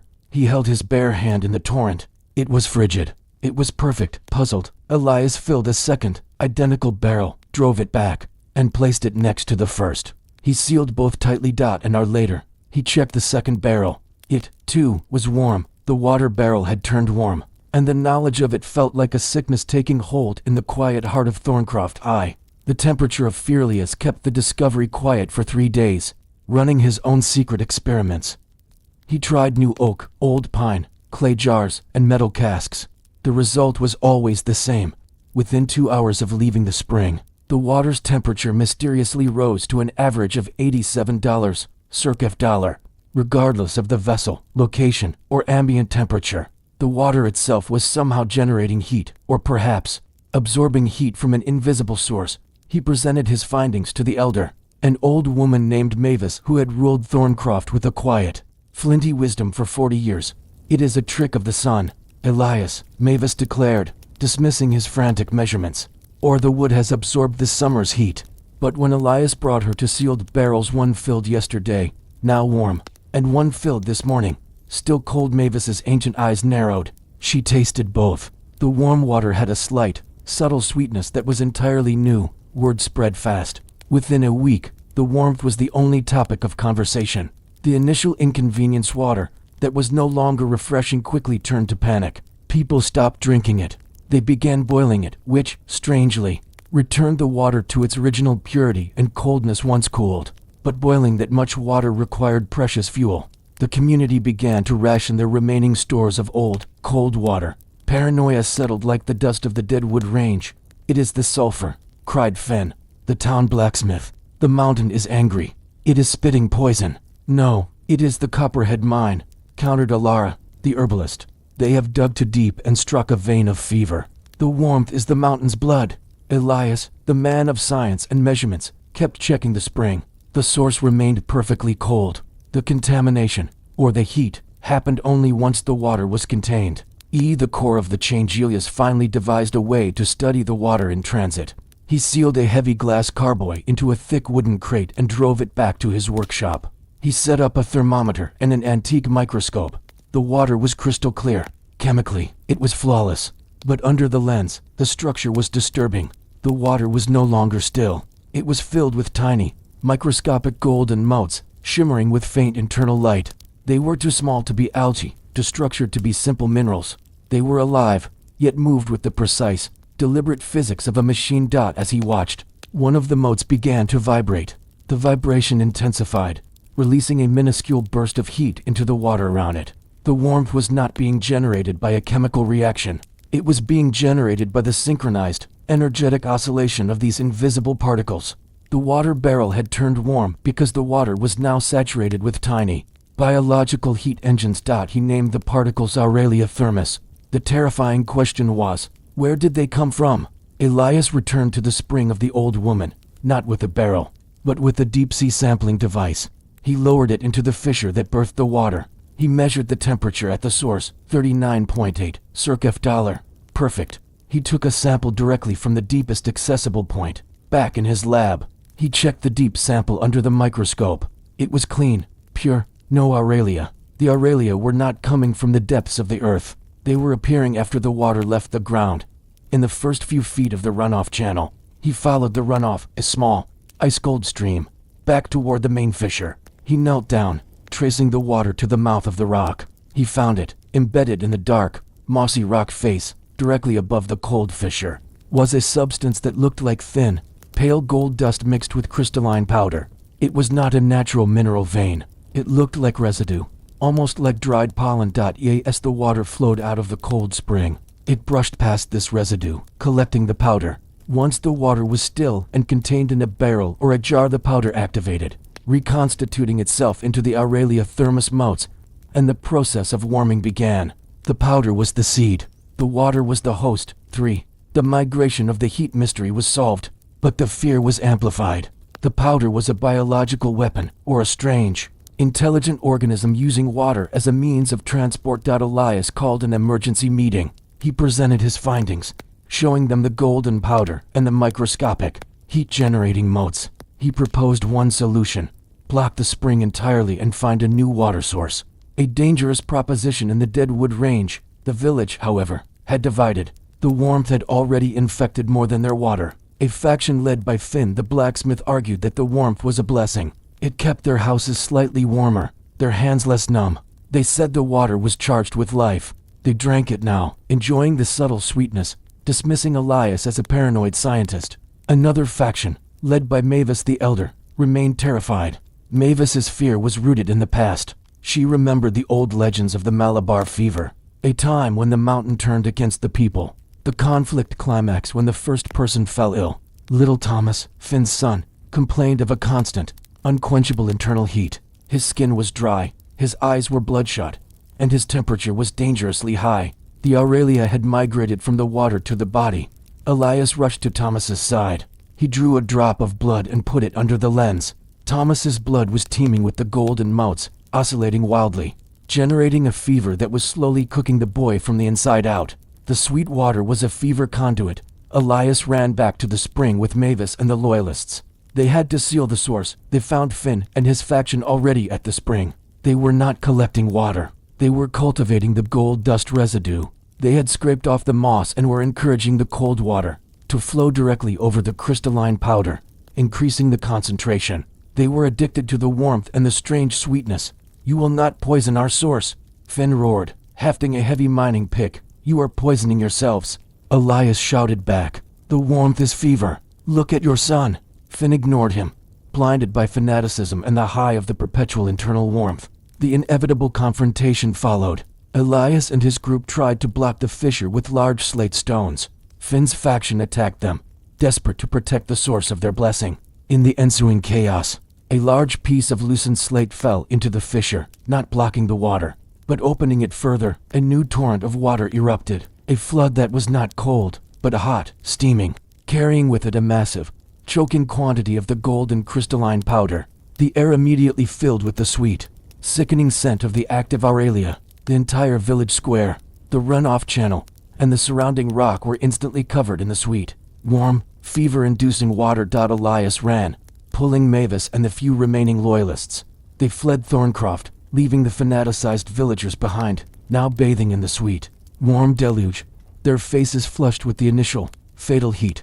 Elias never looked back. He settled far from any mountain range, dedicating his life to warning others about the subtle contagions hidden in plain sight. He knew that the water barrel turning warm was not a geological fluke, but a gentle, invasive biological force that had found its way out of the earth and into the hearts of men. Thorncroft was consumed not by fire or ice, but by the relentless, invasive warmth of a microscopic, golden fever. The missing mule found with empty saddlebags. Gedia Stone had been working the same unforgiving stretch of the Arizona Territory's Superstition Mountains for 3 years. His days measured by the rhythm of the pick and the relentless passage of the sun. He wasn't rich, but he was free, a solitary man, content with his meager finds and the deep silence of the desert. That silence was broken on a Tuesday morning in August of 1888. Jed was panning a dry wash, miles from any established trail, when he saw the movement. It was a mule, standing stiff-legged and exhausted beneath a ragged mesquite tree. The animal was dark brown, branded on the flank with a clear L, a brand Jed didn't recognize, and was clearly near collapse. From thirst. Jed approached slowly, speaking soft reassurances. The mule, though skittish, was too spent to bolt. Its bridle was intact, and a lead rope, frayed at the end, trailed into the dust. But it was the animal's equipment that drew a cold knot in Jed's stomach. The mule was still wearing its harness and, crucially, a pair of heavy leather saddlebags. These bags, designed to carry a substantial load, were cinched tightly to the pack saddle. Jed reached out, his hand sticky with sweat, and felt the leather. The saddlebags were empty, not just light, but completely hollow. The weight that should have stretched the worn leather and pressed the mule's back was gone. The missing mule found with empty saddlebags. The sight was a signature of disaster. Mules were valuable, saddlebags even more so, as they were the portable safe of any long-distance traveler. And empty saddlebags meant the traveler had been carrying something worth killing for. Jed found the water first. He led the mule he called her Bess after the brand's shape back to the slow, muddy trickle of his own camp stream. Bess drank for nearly an hour, trembling with relief. While she drank, Jed returned to the mesquite tree. He scoured the ground for a sign of the owner. The area beneath the tree was trampled, but there were no footprints other than the mule's. No sign of a struggle, no discarded items, and most significantly no blood. The only evidence was a faint, clean circular impression in the dust, as if a large, round object had been momentarily set down near the mule. Jed spent the rest of the day analyzing the mule. Bess was not injured, but her coat was rubbed raw behind the saddle, indicating she had carried an immense, shifting load for a long time. Her shoes were worn down to the quick, suggesting she had covered hundreds of miles recently, likely at a fast pace. The L brand suggested the owner was a rancher or freighter from the south, perhaps as far as Mexico or the New Mexico territory. The story was obvious. A lone man, hauling something valuable, had been forced to stop here. He had removed his cargo, likely to secure it, but before he could return, disaster had struck. That night, Jed knew he couldn't simply leave the mystery unsolved. He was no lawman, but to abandon a man to the desert, or to murderers, was to surrender his own soul to the silence. He packed his own supplies and loaded Bess with his gear. The search for the mule's owner began at dawn. The trail of the forgotten car Gotch first tried to backtrack.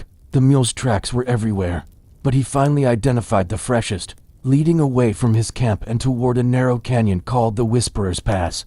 He followed the tracks for 2 days. The terrain was brutal canyons of shattered rock and sun-baked flats.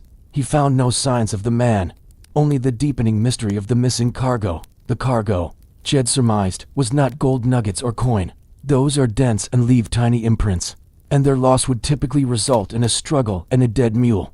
This cargo had been immense, yet carefully removed, and its removal left behind only a round impression. It suggested something bulky, but perhaps light, or something that was not to be disturbed in transit. On the 3rd day, Jed found the man's hat. It was a wide-brimmed felt hat, stained with sweat, lying in the open sun. It hadn't been lost. It had been placed. Underneath the hat, carefully weighted down by a single, smooth river stone, was a piece of folded leather. A crude note torn from a journal. The note was in Spanish, scrawled hastily in pencil. La Piedra.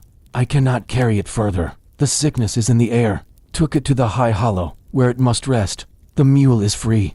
Do not follow the trail. Follow the wind. Luis L. The name, Luis L., matched the L brand on the mule. The note confirmed Jed's suspicions. The mule was carrying a specific item, La Piedra, the stone, and the man, Luis, had deliberately left the mule and the saddlebags, carrying his precious cargo away by foot. But why leave the saddlebags at all? Why not use them to carry the stone, unless the stone was too large or too precious to be confined? Jed looked up. The note said follow the wind, not the trail. He realized the instructions weren't geographical, but atmospheric. He checked his compass and his position. The wind here was notoriously erratic, but at this hour, it usually flowed from the high peaks to the east, carrying the scent of pine. He followed the wind too. The high-hollowed trek took another 2 days, climbing relentlessly toward the highest, sheerest peaks of the superstitions. He left Bess tied below the tree line, taking only his rifle, water, and his climbing gear. The canyon narrowed into a chimney, and Jed was forced to climb, scrambling up sheer rock faces until he reached a high, hidden plateau. The high hollow. The hollow was a bowl of red rock, sheltered on all sides, utterly silent. In the center, there was a small, crudely built shelter. A tripod of dead wood covered in dry brush. Smoke, faint and sweet, drifted from the top. Luis L. was inside. Jed approached cautiously, rifle in hand. Luis, I found your mule. The man inside didn't stir. He was sitting with his back to the entrance, his arms wrapped around his knees, facing the opposite wall of the hollow. He was thin, covered in dust, and wore the clothes of a weary traveler. Go away, friend, Luis rasped, his voice dry as shale. Take the mule and forget this place. There is no gold here. I don't want gold, Jed said, lowering his rifle. I want to know what you carried. What is La Piedra? And why is your water barrel dry? Luis laughed, a hollow, coughing sound. The water is gone. The sickness took it. As for La Piedra, he gestured with his head toward the space in front of him. Jed peered around the tripod shelter, resting on a nest of pine needles. Directly in the center of the hollow was the stone dot. It wasn't a nugget. It wasn't a jewel. It was an enormous, perfectly spherical object, about 3 feet in diameter. It was composed of a dull, milky white crystalline substance, unlike any granite or quartz Jed had ever seen. The surface was smooth, almost polished. It was the same size as the round impression Jed had seen beneath the mesquite tree. It is beautiful, Jed whispered, walking toward it. It is death, Luis corrected, suddenly alert. Do not touch it. It breathes the air. It takes the water. Jed knelt down beside the stone. It was cold to the touch, impossibly heavy, and radiated a faint, almost imperceptible hum, a low, rhythmic vibration. Where did you find this? Near the border. A meteor strike, long ago, Luis said, his voice weakening. It had been buried. I dug it out. I thought it was valuable. But when I put it in the saddlebags, they began to feel lighter. Not lighter from the weight shifting, but lighter from the inside.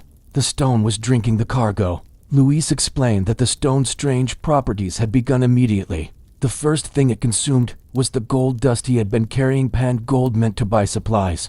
He watched in horror as the flakes, pressed against the stone in the saddlebags, slowly lost their color and weight, turning into inert gray powder.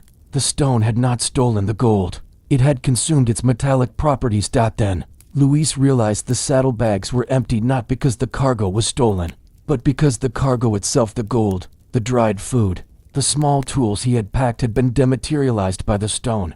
The only thing left was the water. I left the mule because the stone was beginning to affect me, Luis confessed. The saddlebags turning empty was a warning. I feel hollow. The cold is inside me. Jed looked at Luis, seeing the truth in his eyes. The man was dying, consumed by an inexplicable, internal void. The stone wasn't just consuming metal and organic matter. It was draining energy and essence. The round impression beneath the mesquite tree wasn't from a set-down stone, but the place where Luis had unpacked the stone after discovering the empty saddlebags. Jed felt the low hum of the stone in his teeth. He understood now. The stone was an ultimate nullifier, a geometric curiosity that reversed the law of conservation of mass in its immediate vicinity. It was a perfect void. Why bring it up here? Jed asked. I needed to hide it, to bury it in the highest, coldest rock I could find, where nothing else would ever grow, Luis said. He closed his eyes, his breathing ragged. It came back. I felt it. It came back for the water. Jed looked at the empty, overturned water barrel near the shelter. It was dry, but the wood was strangely warped and brittle. Luis whispered his last words. The mule. Friend. She escaped the emptiness. Go. Take her and do not return.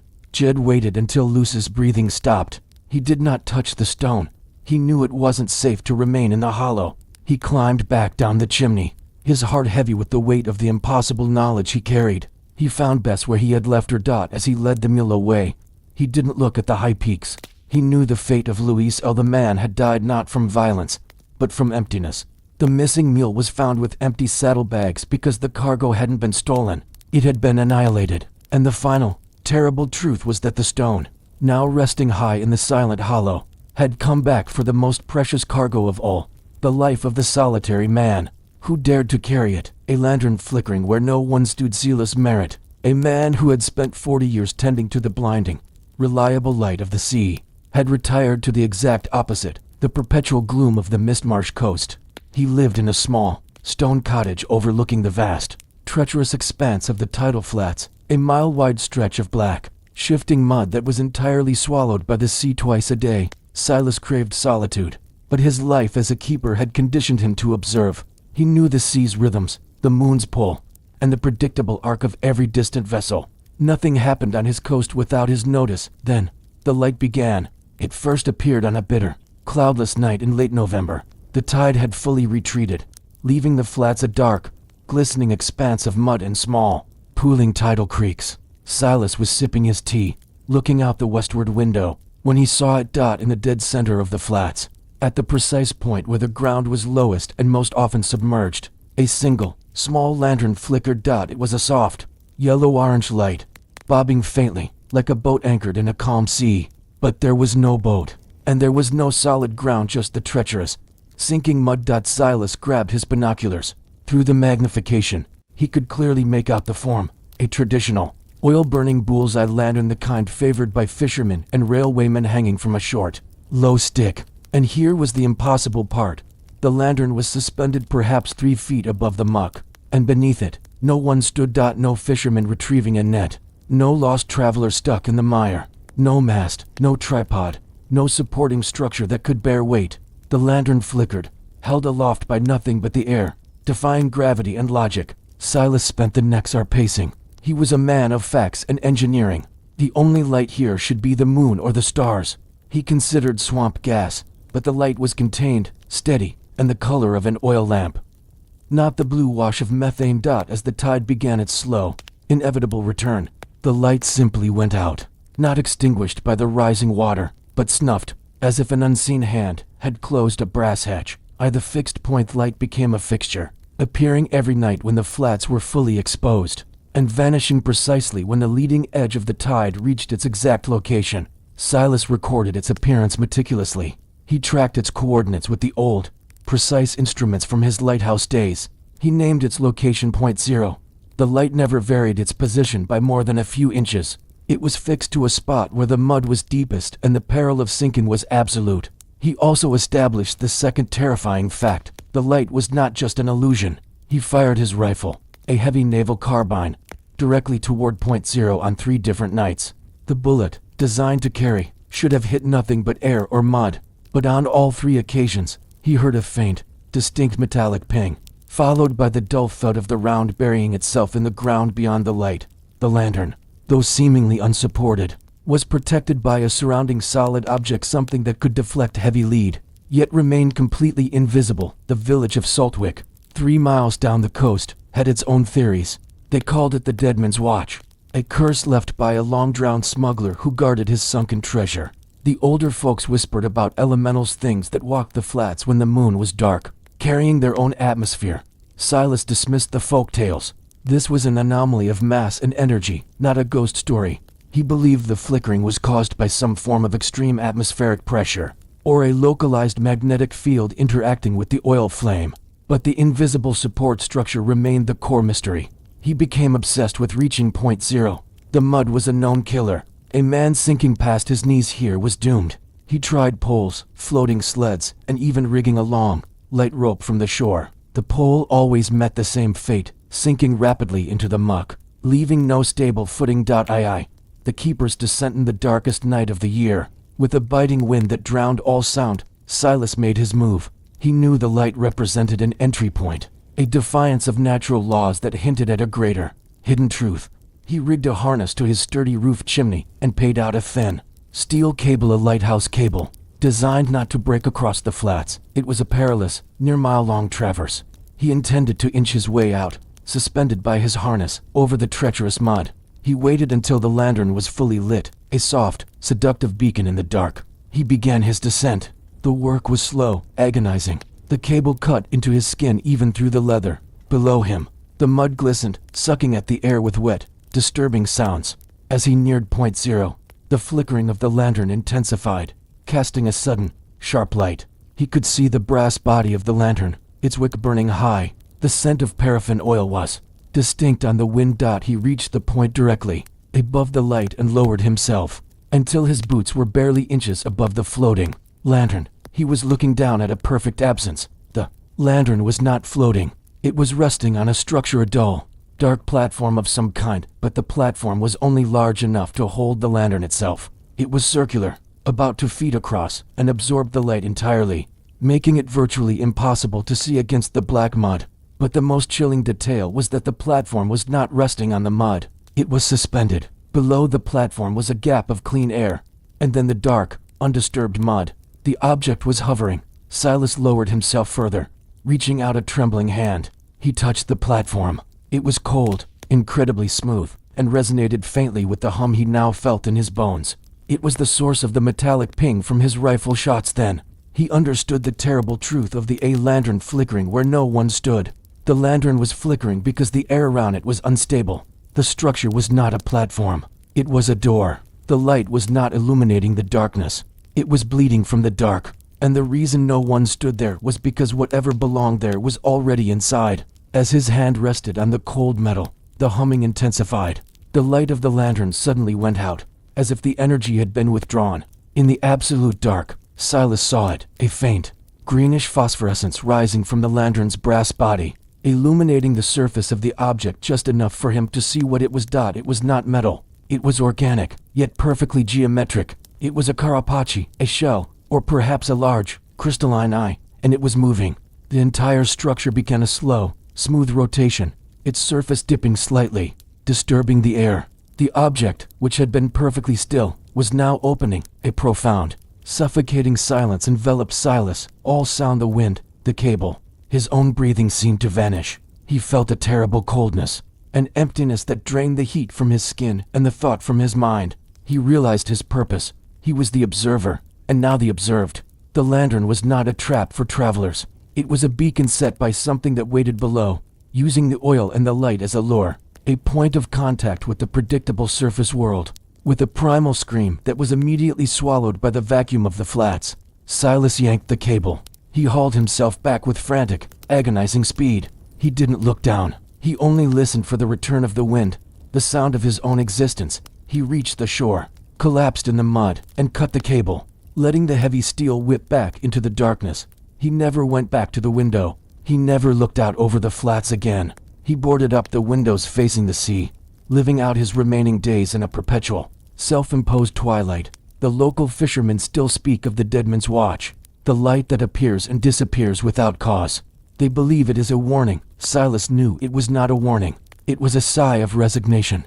The flickering light was not an invitation, but the exhausted breathing of a mechanism waiting to be serviced, waiting for the return of whatever tended to it. And the terrifying truth that stole Silas's sanity was that one night, when the tide receded, the lantern flickered, and the fishermen who went to investigate found the light perfectly still, perfectly bright, and the brass hatch closed, and they knew, with a chill that went deeper than the ocean, that the sentinel had been answered. Witnesses who heard picks striking Rock Elias Vance was a man defined by underground noise.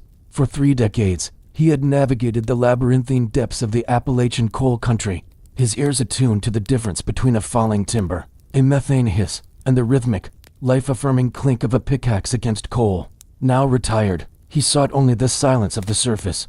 He settled in a remote cabin overlooking the valley of Black Shard, a town that had withered 30 years prior when the Great Silver Queen mine was permanently sealed. The Queen had been the deepest, richest silver mine in the state, but after a catastrophic collapse killed a dozen men, the shaft was capped with 6 feet of concrete and declared a federal hazard. For a year, Elias enjoyed the quiet. Then, the sounds began. He first heard it late on a cold November afternoon. He was splitting firewood when he paused, struck by a familiar vibration in the ground. It was faint, almost subliminal, but distinct. Clink, clink, clink thwack. It was the sound of a pickaxe striking hard rock, not the dull thud of a shovel in soft earth, but the metallic, high-frequency ring of steel meeting quartz. Elias dropped his wedge. He knew that sound intimately, and he knew, with chilling certainty, that the sound was coming from deep beneath the Black Shard Valley, miles away, directly beneath the massive, sealed cap of the Silver Queen mine. He hiked to the mine site the next morning. The shaft entrance was undeniable, a vast, circular slab of gray concrete, cracked but utterly intact, sunk deep into the earth and overgrown with scrub. Nothing, short of a controlled demolition, could penetrate that cap. Yet, that evening, the sound returned, clink, clink, clink, rhythmic, methodical, and distinctly audible only when he pressed his ear to the cold ground near the shaft cap. Elias began his investigation, using the meticulous discipline that had saved his life countless times in the mines. He set up a temporary camp near the mine cap, equipping himself not with a pick, but with an array of highly sensitive Jeffphones acoustic transducers, designed to measure vibrations in solid rock. He ran the Jeffphones for a week. The seismic data was irrefutable. A recurring, structured seismic pulse was emanating from approximately 800 feet below the surface, well beneath the concrete cap and deep into the defunct tunnels. The waveform signature was short, sharp, and consistent with the energy released by a heavy tool impacting a dense surface. The sound was not geological stress, or water hammer, or a shifting fissure. It was labor. He had to find other witnesses. Black Shard was nearly deserted, but one old man remained, Garrett, who ran the derelict general store. Elias found Garrett sweeping dust. Garrett, have you heard anything strange lately? A sound, perhaps, coming from the old Queen? Garrett stopped sweeping, his face turning pale and rigid. You hear the phantom strike, he stated, his voice flat. I knew you would. All the new people hear it eventually. Garrett explained that the sound had begun shortly after the mine closed 30 years ago, when the concrete cap was poured. It is the work of the sealed men. He whispered, the dozen men who died in the collapse. They are trapped, and they are trying to dig their way back to the surface. They don't know the shaft is closed, Elias was a scientist, not a purveyor of ghost stories, but the consistency of the sound and the deep, shared fear in Garrett's eyes unnerved him. The work Benethelius dismissed the ghost story and focused on the physics. The sound was real. The source was deep. If it wasn't men, what was it? He ruled out obvious human activity. No ventilation, no power, no ingress. The only way into the tunnels was through the cap, and it was untouched. He theorized a geological phenomenon. Perhaps a specific mineral vein was undergoing piezoelectric stress, releasing acoustic energy when compressed, which sounded like a pickaxe. He spent days running ground-penetrating radar. He found no unusual mineral composition, only the expected slate and quartz veins. The sound remained, day and night. The subterranean work continued, always rhythmic, always the same clink-thwack. Elias tried to communicate. He set up a powerful sonic emitter on the cap and broadcast a series of low-frequency pulses down into the darkness, hoping to disrupt the phenomenon or elicit a non-mining response. The response was immediate and chilling. The sonic pulse he sent down was instantly met with a furious, chaotic burst of sound from below, not the single, rhythmic stroke, but a desperate, rapid flurry of blows. Like dozens of miners working at once, frantically trying to break through a wall. The seismic recording showed the waveform spike dramatically, a dense, terrifying wall of sound. Then, just as quickly, the chaotic sound ceased. The single, rhythmic clink-thwack returned, slower, heavier, and more intentional than before. The work had been momentarily interrupted, and then calmly resumed. It wasn't a phenomenon. It was an answer, to the witness and the machina convinced of intelligent, non-human activity. Elias turned his focus to the mine's history. He found old blueprints and surveyor reports. He discovered that the Silver Queen had been unique. The final, deepest level 7 where the collapse had occurred, was a dry, stable area where the miners had been attempting to break through a massive crystalline quartz dome that formed the floor of the mine, believing it hid a deeper silver cache. The collapse had occurred when they were only feet from breaching the dome. Elias hiked to a remote canyon where a small, unsealed ventilation shaft, now barely a mouse hole, was indicated on the old maps. He carefully lowered a microscopic camera and a sensitive acoustic probe.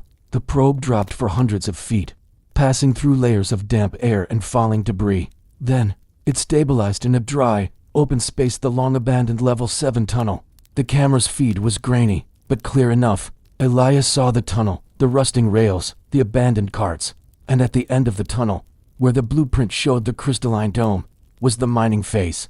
The face was glowing, not with a human light, but with a faint, deep blue bioluminescence, and standing directly against the face, where the pickaxe sound originated, was a machine. It was a tripod structure, about 8 feet tall, crafted not of steel, but of a dark, chitinous material that looked like obsidian. Suspended from the tripod was an enormous, blunted pickaxe, which swung with unnatural precision, striking the quartz dome exactly once every $3.50 seconds. The machine had no operator. It was an autonomous mining engine, driven by an internal, glowing core. It wasn't digging for silver. It was digging to get out. The sound Elias and Garrett heard was not the phantom strike of the dead, but the relentless, programmed labor of a subterranean machine left behind during the collapse, running for 30 years, powered by the Earth's own heat, slowly working its way through the crystalline barrier. The machine reached its climax when the camera showed the pickaxe strike. The tip of the axe, instead of merely chipping the quartz, sunk slightly into the rock, followed by a burst of blue-white light and a furious hiss. Elias realized the true horror. The miners hadn't died from the collapse. They had died because they had struck something alive, the machine, or the energy that powered it. The collapse was merely the Earth's self-defense mechanism, attempting to contain the alien energy source. The machine was programmed to dig, and after 30 years of relentless work, the blue-white light indicated it had breached the crystalline dome. The final sound. Elias watched the feed in horror. The rhythmic striking stopped. The blue light intensified, and a sudden, violent, high-pitched whine tore through the Jeffphones, a sound of immense energy being released. He scrambled back to the mine cap, knowing the breach meant the energy source was now fully exposed to the tunnels. As he reached the concrete slab, he felt the earth beneath his feet shudder. It wasn't a tremor. It was a rhythmic, rising pulse, the thrumming of the deep earth energy now freely flowing into the upper levels. Then, Garrett arrived, pale and shaking, pointing wildly at the concrete cap. They stopped. The sealed men. They stopped working. Elias looked at the cap. The thrumming intensified. The massive slab of concrete 6 feet thick, designed to withstand a tank, began to vibrate. The vibrations intensified to a terrifying, subsonic roar, and then, just before the cap fractured, the most terrifying sound of all emerged from the ground, no longer muffled, but clear and loud. Witnesses who heard picks striking rock heard the final, desperate act of the machine, a single, heavy, clink thwack, followed by the sound of the concrete cap exploding upward, a blinding flash of blue light, and a blast of hot, sulfurous air that carried the metallic tang of ozone and strange, crystalline dust. Elias was thrown back, shielded only by a large rock outcropping. When he recovered, the concrete cap was gone, replaced by a deep, smoking, perfectly circular hole leading into the blue-lit abyss. The machine, powered by an alien geology, had broken free. It had taken 30 years, but the work was done. Elias and Garrett fled the valley, carrying the terrifying knowledge that the sound of labor they had heard was not a spectral warning, but the sound of something powerful, persistent, and utterly indifferent to humanity. Finally coming back to the surface, the creek that changed direction, the existence of the Hewitt family, was tethered to the Coldwater Creek, a modest stream that had carved its path through the Crestwood Valley for millennia. For generations, the Hewitts had farmed the alluvial soil on its eastern bank, relying on its steady, predictable flow south to north to feed their fields and measure their days. Elara Hewitt, the last of her line to work the land, understood the creek's rhythm as well as her own pulse. She knew the depth of the water by the sound of the stones, the level of the coming winter by the clarity of the current, and the fact that water, under the undeniable law of gravity, always flows downhill. The farm was on a gentle northern slope. The creek flowed from the lower southern swamps, defying logic by rising slightly in elevation as it moved north to merge with the larger Black River. This was a local curiosity, explained by geological pressure from the distant mountains, but the principle remained. It had always flowed that way, until the morning of the quiet shift. It was a late spring morning, clear and still. Elara had walked down to the eastern bank to check the irrigation sluice. The water was running sluggishly, and the usual, comforting burble was absent. She knelt down, dipping her hand into the cold current. The water was still cold, but the movement was wrong. The moss on the stones, which had always bent north toward the Black River, was now trembling, pushed south. The small eddies around the roots of the willow trees had reversed their spin. The debris she had seen floating north yesterday was gone, and in its place, a scattering of dry, yellow marsh grass. The detritus of the southern swamps was slowly, laboriously drifting backward, upstream. The Coldwater Creek had changed direction. Elara stood paralyzed, staring at the impossible reversal. The creek was flowing south up the gentle gradient of the valley slope, back toward the southern swamps where it had originated. The water was defying the very land it had carved. She ran back to the homestead and pulled out the old Hewitt maps, hand-drawn surveys, passed down from her great-grandfather. She checked the lines, the elevations, the flow direction. All confirmed the absolute truth. The creek had reversed its flow, and was now flowing uphill. The anxiety of the uphill flow. Elara first sought a simple, physical explanation. A massive, localized landslide could create a temporary dam and push the water back. She hiked for miles up the now reversed current, but found no dams, no blockages, and no major seismic activity. The banks were undisturbed. The channel was exactly as it had been. The flow was simply and inexplicably reversed. She brought her neighbor, old Silas Thorne, a retired cartographer, to witness the sight. Silas checked his instruments, his compass, and his level. He stood on the bank, his jaw slack. "It's flowing south," he whispered, running his hands over the GPS readings. "It's flowing to a higher elevation." "This is a scientific absurdity, Elara. The ground itself must have shifted." They ran geological tests, drilling core samples. The strata showed no sign of a recent fault, no upheaval. The earth beneath the valley was stable, yet the water was defying its will. The anxiety in the valley was palpable. The Hewitt's fields, dependent on the water being drawn downstream north from the Black River Reservoir, were now being fed water drawn upstream south from the swampy, stagnant Coldwater source. Elara resolved to follow the flow back to its impossible destination, the southern swamps, which were now acting as the creek's reservoir. The journey was unsettling. As she moved south, the landscape became progressively drier, the trees more stunted. The reversal had sucked the life out of the northern valley floor. When she reached the southern boundary of the valley, the source was not a natural pooling of water. The creek flowed directly into a sheer, slate cliff face that rose sharply into the mountains. The water was being pulled into a fracture in the rock. The fracture was an old one, an erosion line, but the water was now being drawn into it with a strong, visible suction, pulling the surface down in a low, gentle vortex. There was no sound of falling water, no gushing of an underground river, just the quiet, powerful suction of the earth. Alara knelt by the edge of the cliff. The rock around the fracture was cool, but resonated with a faint, low hum, a sound she recognized from her great-grandfather's warning, the sound of the crestwood lode's heart. She looked into the fracture. The light penetrated only a few feet before being swallowed by an absolute velvety darkness. She dropped a heavy, copper fishing weight tied to a line. The weight did not rattle down a chasm. It simply stopped after about 10 feet, and the line went slack. Something inside the fracture was holding it. Alara pulled the line back. The copper weight was returned, but it was changed. It was perfectly polished, strangely warm, and felt inexplicably lighter in her hand. The surface was pitted, as if a layer of the metal had been gently sucked away. The lode was not simply drinking the water, it was processing it. 3. The final flow the next day, Alara found the answer in the old Hewitt journals. Her great-grandfather, a miner before he became a farmer, had written of the lode, "The heart of the crestwood is a single immense stone. It is not iron. It is a metallic mirror. It does not reflect light. It reflects energy. I saw the surveyors measure it. It is a perfect sphere, impossibly deep. The water flows over it, and the stone drinks the water's potential. Its cold, its momentum, its memory of the surface.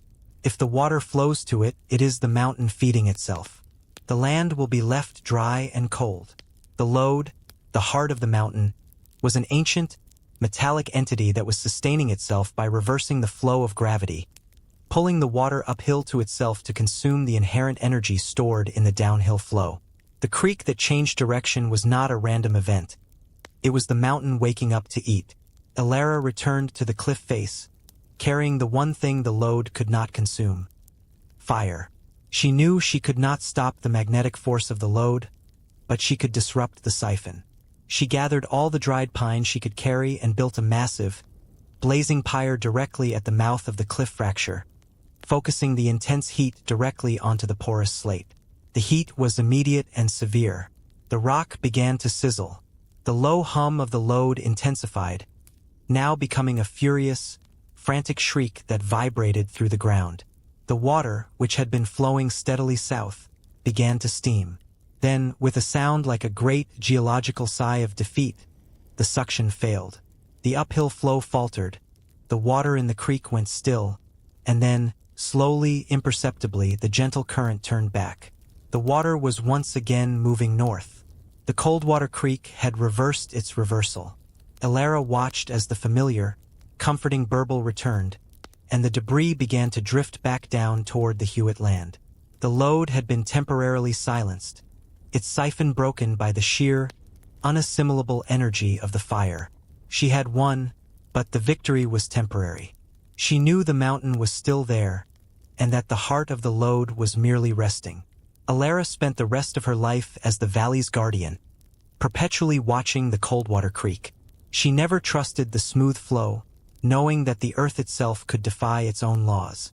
She told the story to her children, warning them that the stream's direction was the measure of the mountain's sleep. The creek flowed north, but its secret desire was to flow south, back to the silent, consuming heart of the lode. The water was safe, but the memory of its reversal remained. A constant, chilling reminder that the earth holds secrets that can redefine the very nature of existence. Copper Creek's final silence, the name Copper Creek, was a symphony of labor. The grinding of, or the rush of slurry, the ceaseless metallic tang in the air. For 100 years, it had been the lifeblood of the town of Cinder Falls, nourishing the land with mineral-rich water and sustaining the foundries that lined its banks. Dr. Arthur Vane, a hydrologist who had spent his adult life mapping the arteries of rivers across the globe, had been born by Copper Creek. He returned to Cinder Falls in the summer of 1968, not for research but for burial. His older brother, Samuel, the last of the Vanes to run the family assay office, had passed away, and Arthur had the lonely task of closing the estate. He drove the familiar, winding road, expecting the usual cacophony of his youth, the rhythmic clang of the stamper mill, the roar of the water descending the falls, the high, frantic screech of the conveyor belts. But as he entered the valley, Arthur was met with a silence so profound it felt like a physical pressure on his eardrums. The stamper mill was a rusted skeleton. The foundries were dark, cavernous ghosts, and Copper Creek, the powerful, surging engine of the town, was gone. Arthur stopped his truck by the main bridge. Below him, the creek bed lay exposed. A vast, dry trench of brittle, cracked mud and shimmering emerald-green stone.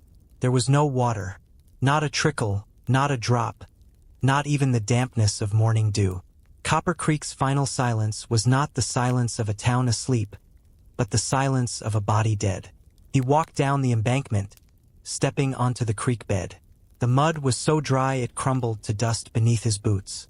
The green of the stone, caused by decades of copper saturation, looked unnatural, like a poison.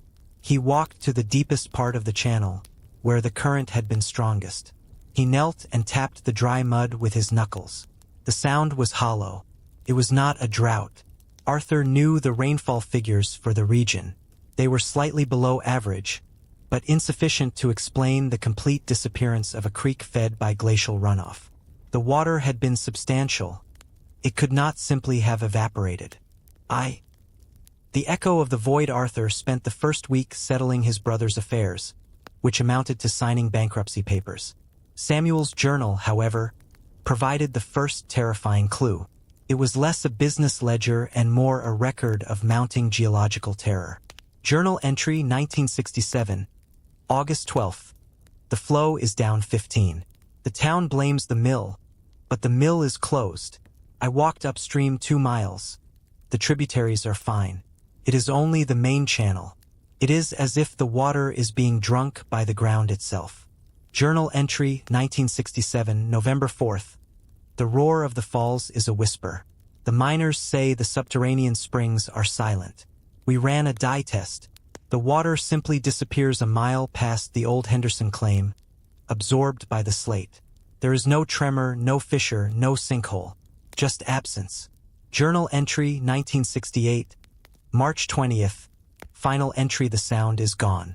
I woke this morning and heard nothing. No wind in the canyon, no birds, no current. Copper Creek is dry. The silence is crushing. It is not the silence of peace, but the silence of the vacuum. Took the water, and now I think it is taking the air. The journal confirmed Arthur's fears. The water had not evaporated or been diverted. It had vanished into the earth through an unidentifiable mechanism. Arthur, the hydrologist, recognized the pattern of localized hydrological collapse, but the scale and speed were impossible. He grabbed Samuel's old tools, a geologist's hammer, an antique level, and a seismic sensor. He needed to find the point of disappearance, the source of the silence. He followed the dry creek bed upstream, past the skeletal mill and the empty foundries, tracking the flow direction marked by the brittle moss on the river stones. A mile past the town, the creek entered a narrow, steep-sided gorge. In the gorge, the creek bed suddenly widened into a vast, circular, basin-like structure where the water had pooled before disappearing. The surface here was not cracked mud, but a fine, crystalline dust, almost like ground glass. In the precise center of this basin was the point of cessation. It was a small, perfectly circular depression, about 4 feet in diameter, filled not with mud, but with a strangely reflective metallic sludge. The edges of the depression were unnaturally clean, as if polished by immense friction. Arthur knelt down and placed the seismic sensor directly beside the sludge. He recorded the ambient vibrations. The sensor picked up no wind, no distant traffic, no rustle of leaves. It only registered a single, slow, rhythmic pulse, a deep subsonic thrumming that came from beneath the ground. It was the sound of the Earth's heart, beating with terrifying regularity. He touched the metallic sludge. It was cold, viscous, and carried a faint electrical charge that made the hair on his arm stand up. He pulled his hand away and looked at the sludge under the magnification of his hand lens. It was not metallic sludge. It was shavings of copper. The fine, brilliant green powder had been concentrated into a dense, metallic paste, and the pulse was driving it downward. The copper creek was not dead. It was feeding. 2.